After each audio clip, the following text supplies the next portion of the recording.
आप सबों को जय मसीह की। मैं नीरज वॉल्टर्स एक और नए वीडियो में आपका स्वागत करता हूं। आइए आज फिर हम लोग वचन की ओर देखते हैं और आज का वचन जो हमें मिलता है वो मत्ती रचित सुसमाचार उसका 6वां अध्याय और 7वीं और 8वीं आयत की ओर हम लोग देखेंगे। यहाँ पर मत्ती अपने सुसमाचार में इस प्रकार से लिखते हैं और कहते हैं, प्रभु यीशु मसीह की ये शब्द हैं। प्रभु यीशु मसीह इस प्रकार से कहते हैं कि प्रार्थना करते समय अन्य जातियों के समान बकबक ना करो, क्योंकि उन्हें ऐसा लगता है कि उनके अधिक बोलने से उनकी प्रार्थना सुन ली जाएगी। 8वीं आयत में इस प्रकार से लिखा है कि क्योंकि इसीलिए तुम उनके समान ना बनो, क्योंकि तुम्हारे मांगने से पहले तुम्हारा स्वर्गीय पिता जानता है कि तुम्हारी क्या क्या आवश्यकताएं हैं। आइए इस आयत की ओर थोड़ी देर हम लोग मनन करेंगे और समझने की कोशिश करेंगे कि यहाँ पर वचन हमको क्या कहने की कोशिश कर रहा है। प्रभु यीशु मसीह जब अपने चेलों से बात कर रहे थे तो उनको क्या समझाने की कोशिश कर रहे थे। सबसे पहली बात यहाँ पर बाइबल हमको कहती है कि प्रार्थना करते समय, यानी कि ये जो पूरा वाक्य है, यानी कि ये जो पूरा कॉन्टेक्स्ट है, ये जो पूरा वचन है, ये प्रार्थना के ऊपर है। प्रार्थना करते समय, जब हम प्रार्थना करने बैठ रहे हैं, तब बाइबल कहती है कि अन्य जातियों के समान बकबक ना करो। इसका मीनिंग ये है कि ऐसा व्यक्ति जो प्रभु यीशु मसीह को नहीं जानता और हम ऐसे लोग जो प्रभु यीशु मसीह को जानते हैं, दोनों में बहुत फर्क है। अन्य जाति के समान बकबक ना करो, ये परमेश्वर प्रभु यीशु मसीह अपने वचन में इसलिए कह रहे हैं क्योंकि अन्य जाति जब अपने अपने अपने परमेश्वरों के आगे जब वो प्रार्थना करते हैं तो वो नहीं जानते कि वो किसके आगे प्रार्थना कर रहे हैं। वो नहीं जानते कि वो जीवित भी हैं कि नहीं हैं।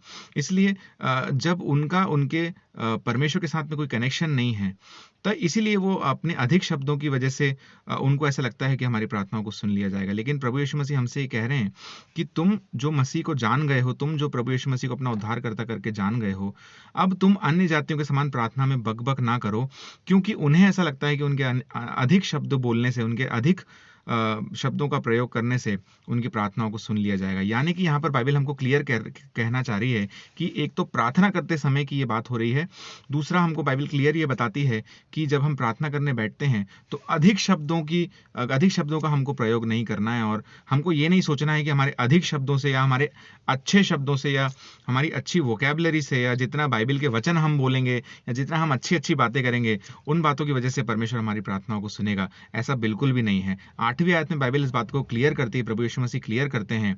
प्रभु यीशु मसीह कहते हैं, इसीलिए तुम उनके समान ना बनो, क्योंकि तुम्हारा पिता तुम्हारे मांगने से पहले जानता है कि तुम्हारी क्या क्या आवश्यकताएं हैं।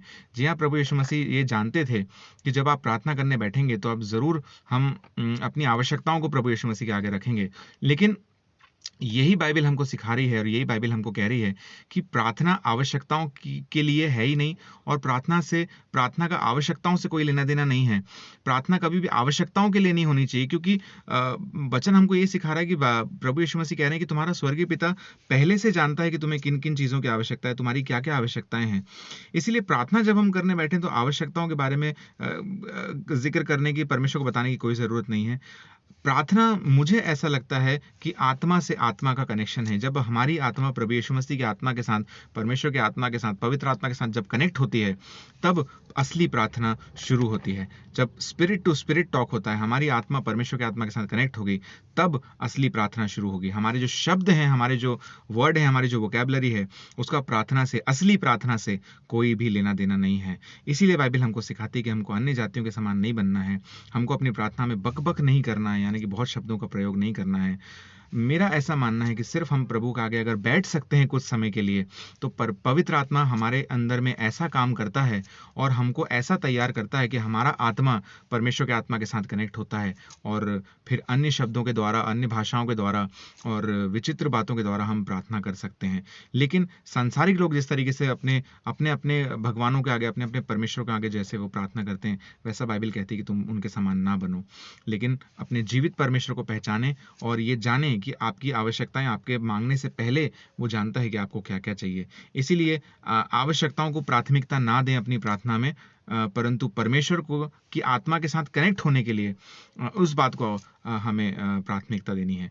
इस वचन को सुनने के लिए आप सभी का बहुत बहुत धन्यवाद। अगली वीडियो में मिलते हैं। Thank you so much. God bless you.